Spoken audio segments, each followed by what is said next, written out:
When 9-year-old Melodee Buzzard was reported missing, the story at first sounded like a custody concern. A child traveling with her mother. No Amber Alert. No immediate panic. Just another missing child report that authorities hoped would end quietly. But weeks passed, then months, and Melodee never came home. Her disappearance began in October, when she was last seen with her mother, Ashlee Buzzard. According to early reports, the two had been traveling across multiple states. Friends and relatives grew uneasy as communication slowed, then stopped altogether. By the time police realized something was seriously wrong, the trail had already gone cold. What made the case unsettling from the start was who wasn't searching. In most missing child cases, parents flood social media, beg for help, and demand answers. But investigators would later note that Melodee's mother showed behavior that raised quiet concerns, statements that didn't fully align, timelines that felt incomplete, and movements that were difficult to explain. As public attention grew, law enforcement expanded the search beyond state lines. Phone records, travel data, and witness accounts were pieced together to reconstruct where Melodee and her mother had gone, and where they stopped being seen together. Then came the discovery no one wanted. In December, human remains believed to be Melodee Buzzard were found in Wayne County, Utah, hundreds of miles from where she was first reported missing. The case instantly transformed from a missing child investigation into something far darker. Soon after, authorities arrested Ashlee Buzzard and charged her with the murder of her own daughter. The news shocked the nation. How does a mother go from caretaker to prime suspect? What happened during those final days on the road? And why did it take so long for the truth to emerge? As details slowly surfaced, investigators revealed that forensic evidence, including ballistic findings, played a key role in the arrest. Yet despite the charges, the case was far from over. Ashlee Buzzard would later enter a not guilty plea, setting the stage for a legal battle that would force the public to confront one of the most disturbing questions in true crime. What happens when the person meant to protect a child is accused of killing them? In the next chapter, we'll examine the investigation that led police across state lines, and the clues that turned suspicion into charges. Once Melodee Buzzard was officially listed as missing, investigators quickly realized this was not a typical disappearance. The trail didn't end in one town or even one state. It stretched across hundreds of miles, weaving through multiple jurisdictions and leaving behind more questions than answers. Authorities began by reconstructing the last known movements of Ashlee Buzzard and her daughter. Cell phone records, vehicle sightings, and transaction data revealed a pattern of constant travel. Hotels, gas stations, rest stops. Each stop became a data point in a timeline that investigators would later describe as crucial. Witnesses reported seeing Ashlee and Melodee together early in the trip. But as days passed, sightings of the child became less frequent. At some point, Melodee seemed to vanish from public view entirely, while her mother continued traveling alone. This detail raised immediate red flags. Detectives interviewed friends, relatives, and acquaintances, comparing statements for inconsistencies. Some accounts conflicted with Ashlee's version of events. Timelines didn't align. Locations didn't match phone data.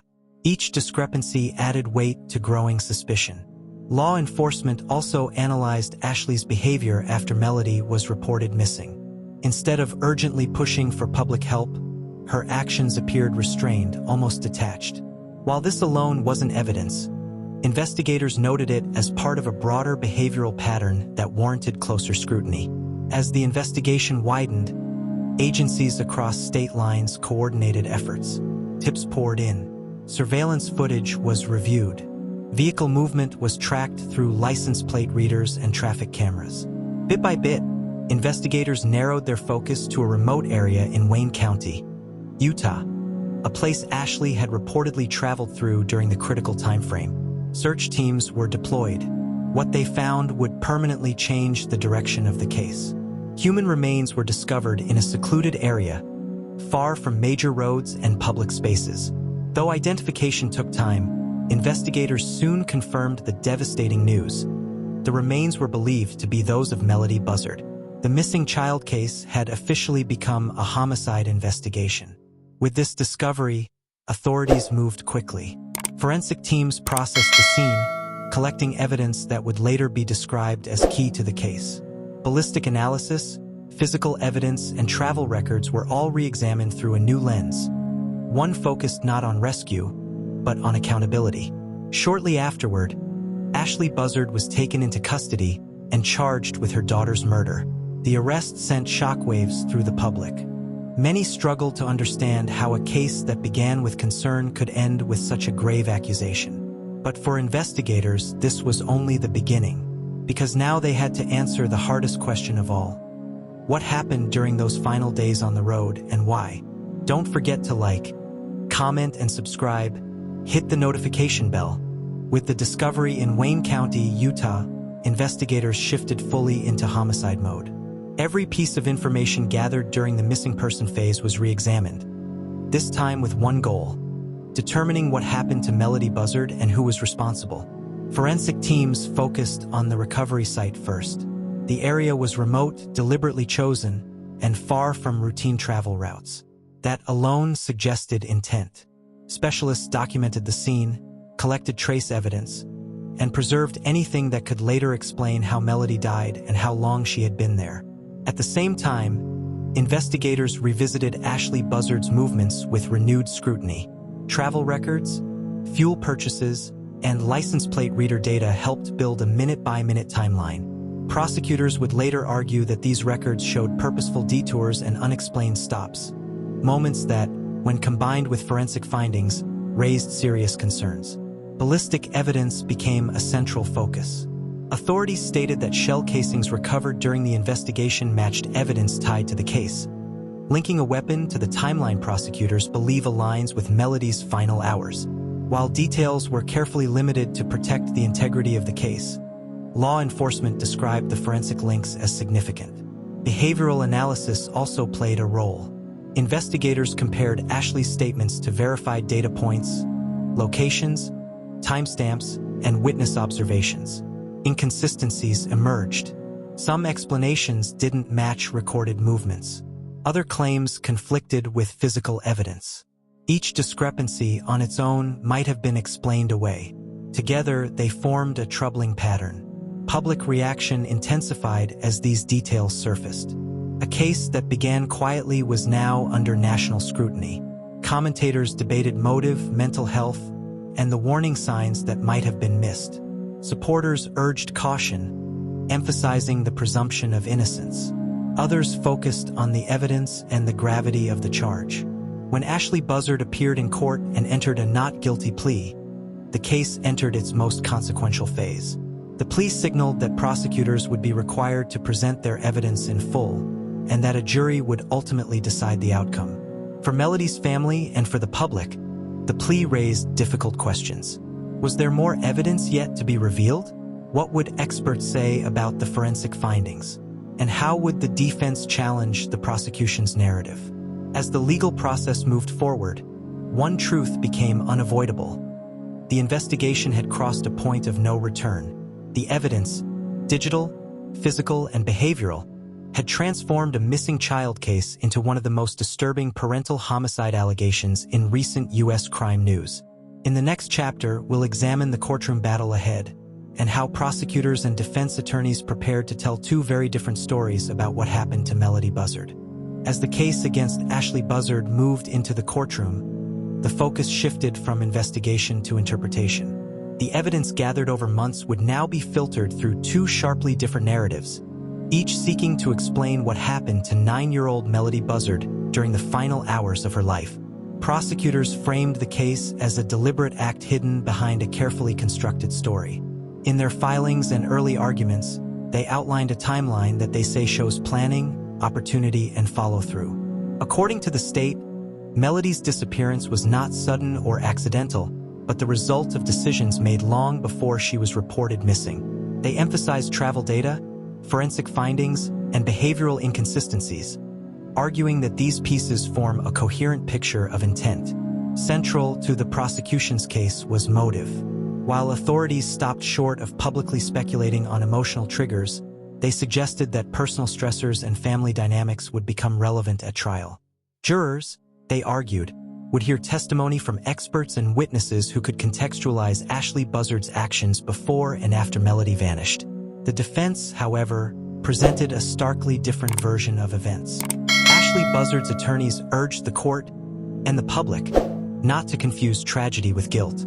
They challenged the reliability of circumstantial evidence, pointing out that timelines built from digital data can be incomplete or misleading. The defense maintained that no direct eyewitness testimony placed Ashlee committing a violent act and that key forensic details had yet to be fully tested in court. They also focused on the emotional toll of the case, describing a mother thrust into unimaginable circumstances. Defense filings stressed that grief, shock, and fear can affect behavior in unpredictable ways, and that inconsistencies alone do not prove homicide.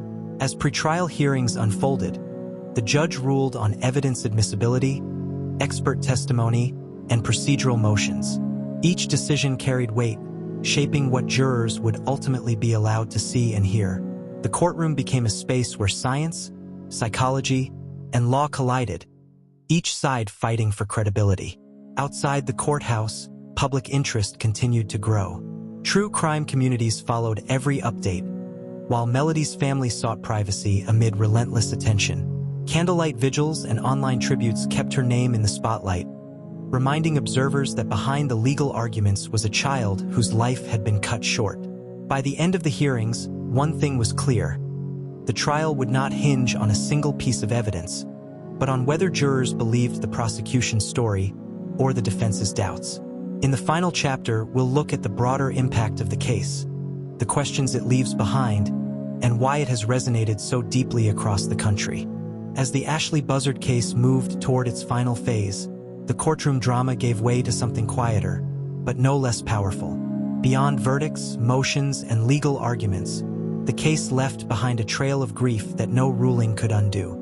At the center of it all was Melodee Buzzard, a 9-year-old whose life became the subject of national scrutiny long before the truth was fully known. Prosecutors closed their case by urging jurors to focus on the totality of evidence.